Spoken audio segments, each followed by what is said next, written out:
24/7 এই হচ্ছে AGT live 24/7 This is AGT Live 24/7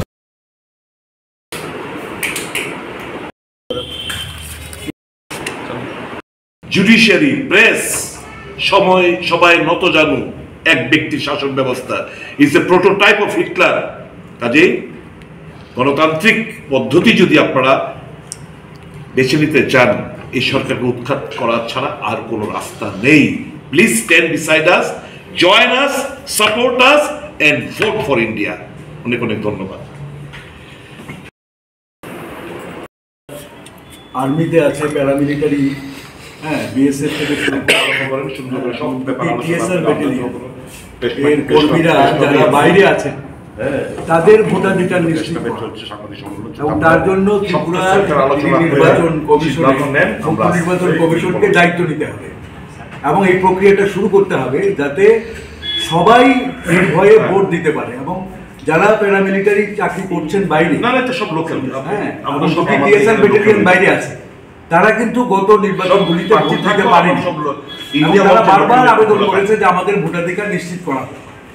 আজকে আমরা একটা সিদ্ধান্ত নিয়েছি যে প্যারামিলিটারি ফোর্সেস সবার ভোটাধিকার সুনিশ্চিত করার জন্য ত্রিপুরার মুখ্য নির্বাচন কমিশনারকে এখন থেকেই প্রক্রিয়া গ্রহণ করতে হবে, কারণ পরে প্রক্রিয়া নেওয়ার সুযোগ নেই।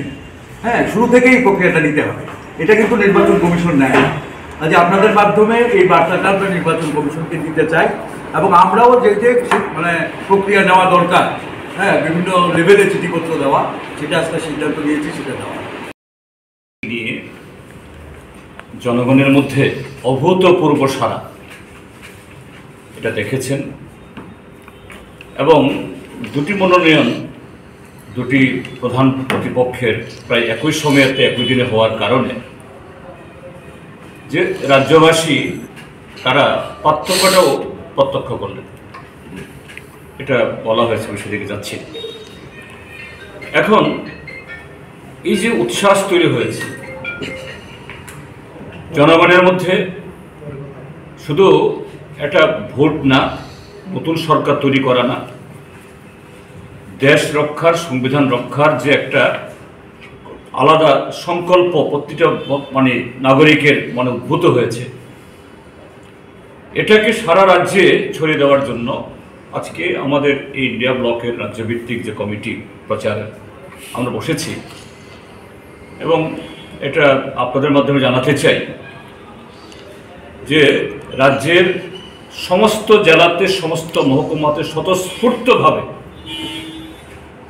এই যে 8টা দল আমরা মিলিত হয়েছি, তারা আমাদের যেদিন 20 তারিখে যেদিন আমাদের প্রথম সভা হয়, প্রথম এরকম একটা কমিটি আমরা করি, তার 4 দিনের মধ্যে সর্বত্র এই কমিটি তারা বসেছে এবং তৃণমূল স্তর অব্দি প্রচারে অ্যাসেম্বলি পর্যন্ত যৌথভাবে তারা যাচ্ছে।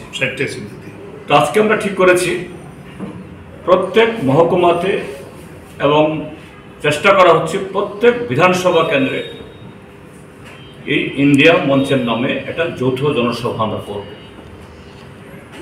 রাজ্যভিত্তিক তো হবেই, বা দুটি লোকসভা কেন্দ্র ভিত্তিক, পূর্ব এবং পশ্চিমের সর্বভারতীয় নেতৃত্বের উপস্থিতিতে। যেহেতু পশ্চিমেরটা 19 তারিখে ভোট, সামনে এই সংক্রান্তি মাস পড়লা, কাজে তার আগেই আমাদের করতে হবে। আমরা কনফার্মেশন হওয়ার পর এটা আমরা জানা।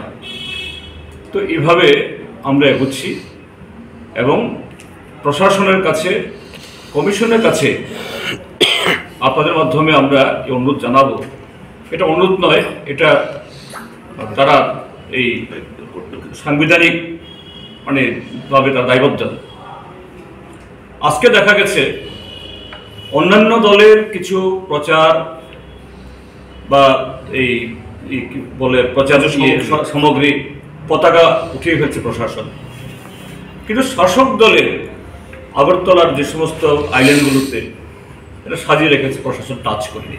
যদিও আমাদের আপত্তি জানানোর পর এখন শুনছি বিকালবেলা কিছু ধরেছে।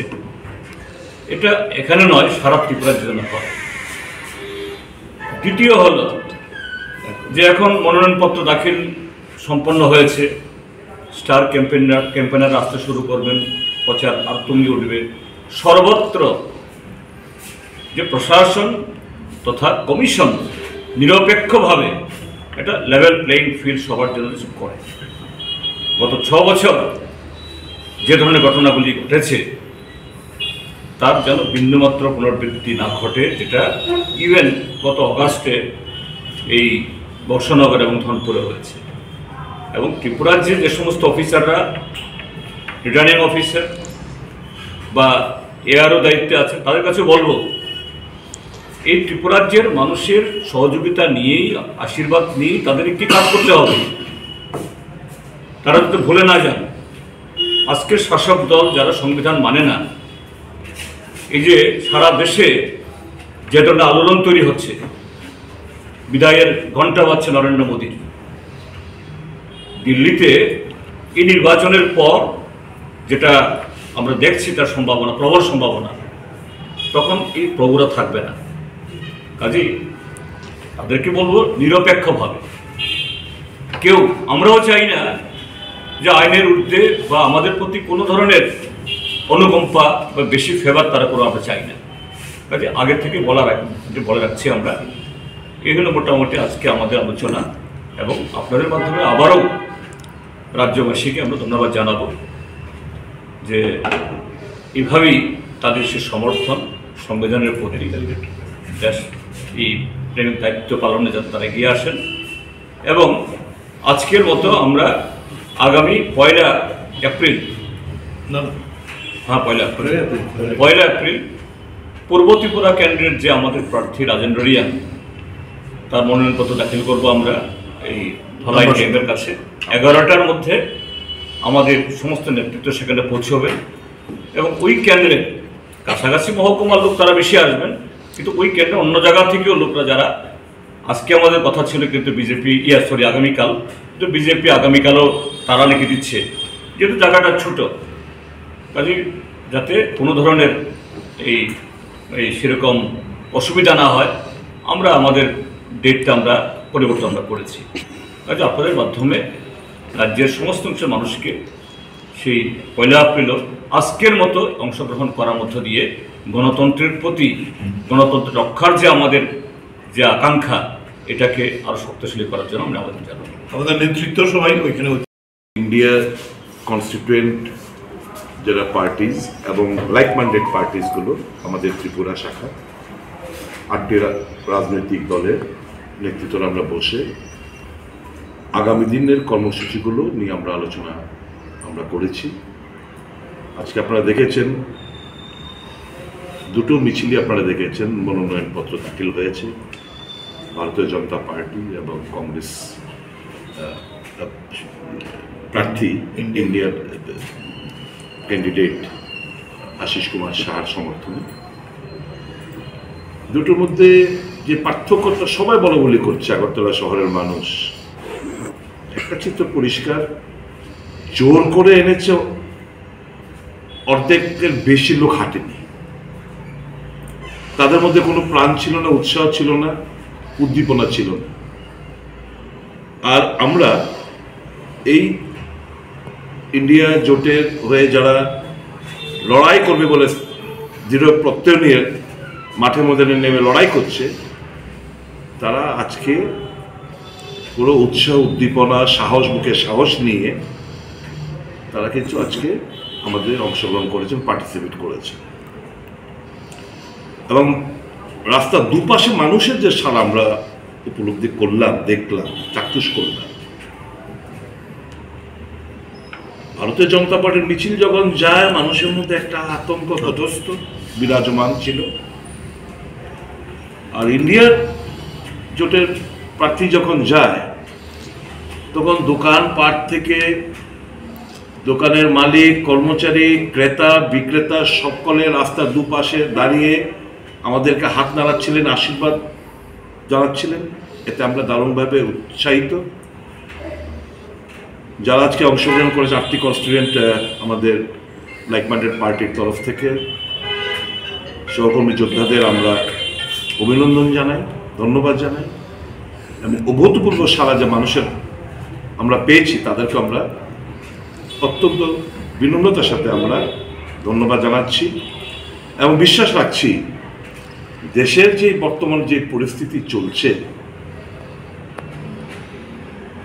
এবং বিশেষ করে ইলেকট্রাল বন্ডের ঘোটালা সামনে আসার পর আসল নগ্ন কুৎসিত চেহারাটা যেরকমভাবে মানুষের সামনে প্রকাশ পেয়েছে, আমাদের মনে কোনো সন্দেহ নেই জাগ্রত ভারতবর্ষের মানুষ, জাগ্রত আমার ত্রিপুরার মানুষ 19 তারিখ এবং 26 তারিখ তারা এই ডাবল ইঞ্জিন সরকারকে বিকল করার দৃঢ় প্রত্যয় নিয়ে ভোট করবেন এবং আবেদন থাকবে সকলের কাছে ভয় ভীতি উপেক্ষা করে ত্রিপুরার যে আমাদের ঐতিহ্য উৎসবের বাজা যে ভোট, যে ভোটে সামিল হওয়ার জন্য যে যা ভোট দেবে, উৎসবের মাঝে যে ভোট দেবে, কাজে সকাল সকাল বেরিয়ে এসে সমস্ত ভয় ভীতি প্রলোভন উপেক্ষা করে মানুষ আমাদের আশীর্বাদ করবেন সে বিশ্বাস আমাদের রয়েছে। আগামী দিন আপনারা জানেন কানাইয়া কুমারকে আজকে আসার কথা ছিল, কানাইয়া কুমার এবং সুপ্রিয়া ইউনিট। কানাইয়া কুমার ছাত্র যুব সমাজ ত্রিপুরা রাজ্যের মানুষ অপেক্ষায় ছিলেন উনি এসে কথাবার্তা বলবেন, শুনবেন, কিন্তু এটা হতে দিলেন না। আমি ইলেকশন কমিশনকে আমি দোষ দেব না, কিন্তু তাদের ব্যর্থতা আমি মনে করে দিতে চাই। যারা এই সমস্ত পারমিশন রেকর্ড করে তারা শাসক গোষ্ঠীর চাপে পড়ে এই সমস্ত পারমিশনগুলো দেয়নি। যেমন ফায়ার ব্রিগেড, পিডাব্লিউডি, বিভিন্ন এই ধরনের ওয়াটার সাপ্লাই, ইলেকট্রিসিটি ডিপার্টমেন্ট, এদের থেকে খুচরো খুচরো যে পারমিশনগুলো নিয়ে জমা দিত, এরা পারমিশন না দেওয়ার প্রেক্ষিতে যারা পারমিশনটা দেওয়ার কথা তারা দিতে পারে। কাজে আমাদের এখানে মাইক লাগিতে দেয়নি, আমাদের মঞ্চ করতে দেয়নি, রিগ্রেট করেছে কালকে কখন সন্ধ্যাবেলার পর। তারপরে আমরা কথা বলে আমরা ওনাকে অনুরোধ করলাম যে আপনার আসার দরকার নেই, আপনারা একটা ফার্দার একটা ডেট আপনার সেখানে আলোচনা ক্রমে আমরা ইন্ডিয়ান যারা কনস্টিটিউয়েন্ট পার্টি রয়েছে আমরা বসে 2 দিনের প্রোগ্রাম আপনার করতে হবে। উনি রাজি হয়েছেন এবং উনি আসবেন খুব শীঘ্রই। আর আমাদের স্টার ক্যাম্পেনারও আমাদের এখানে আসবেন, প্রত্যেকটি রাজনৈতিক দলের যারা বিশিষ্ট নেতৃত্বরা রয়েছেন ওনারা আসবেন। সীতারাম ইয়েচুরি, প্রকাশ কারাত থেকে শুরু করে রাহুল গান্ধী, প্রিয়াঙ্কা গান্ধী থেকে শুরু করে আরও যারা যারা রয়েছেন স্টার ক্যাম্পেনার এখানে আসবেন, প্রচার করবেন। আমাদের দৃঢ় বিশ্বাস আগামী দিন এই রাজ্যের মানুষের স্বার্থে গণতন্ত্র পুনরুদ্ধার এবং সংবিধান বাঁচানোর যে আমাদের লড়াই, সেই লড়াই এটা সিপিএম, কংগ্রেস কিংবা এই 8টি দলের লড়াই নয়। এই লড়াইটা প্রত্যেকটি নাগরিকের লড়াই, আপনাদের অস্তিত্ব লড়াই। আমরা হেরে গেলেও আমরা টিকে থাকবো, দল থাকবে, কিন্তু আপনার যে কথা বলার, মত প্রকাশ করা, চলাফেরা, পূজা অর্চনা করা, সাংবিধানিক যে রাইটগুলো রয়েছে সেগুলো কিন্তু খর্ব হতে যাচ্ছে। কাজে সাধু সাবধান, আমার গণতন্ত্রের কাছে এপিল, আপনারা সবাই জানেন। আর বিজেপি যারা করে তাদের কাছে বলবো, না খাউঙ্গা না খানে দুঙ্গা আসল চেহারাটা আপনারা দেখতে পেয়েছেন। এত বড় ডাকাত, ওই চোরাই বড় এত বড় ডাকাত, আর ওই তাকে দিয়ে রামলাল্লার প্রতিষ্ঠা করতে হয়, সে নাকি বিষ্ণুর অবতার। চম্পত রায়ের ভাষায়, রাম মন্দির ট্রাস্টের চম্পত রায়ের ভাষায় উনি হচ্ছেন বিষ্ণুর অবতার। কাজে আমাদের হিন্দু সনাতন ধর্মের মোতাবেক 4 জন শঙ্করাচার্য মহান না, শেষ কথা না। ওই এক ব্যক্তির শাসন, এক ব্যক্তির কথা, এক ব্যক্তির ইচ্ছা, এক ব্যক্তির সব। only one man's voice is heard। সমস্ত গণতান্ত্রিক যে প্রতিষ্ঠানগুলো, লেজিসলেচার,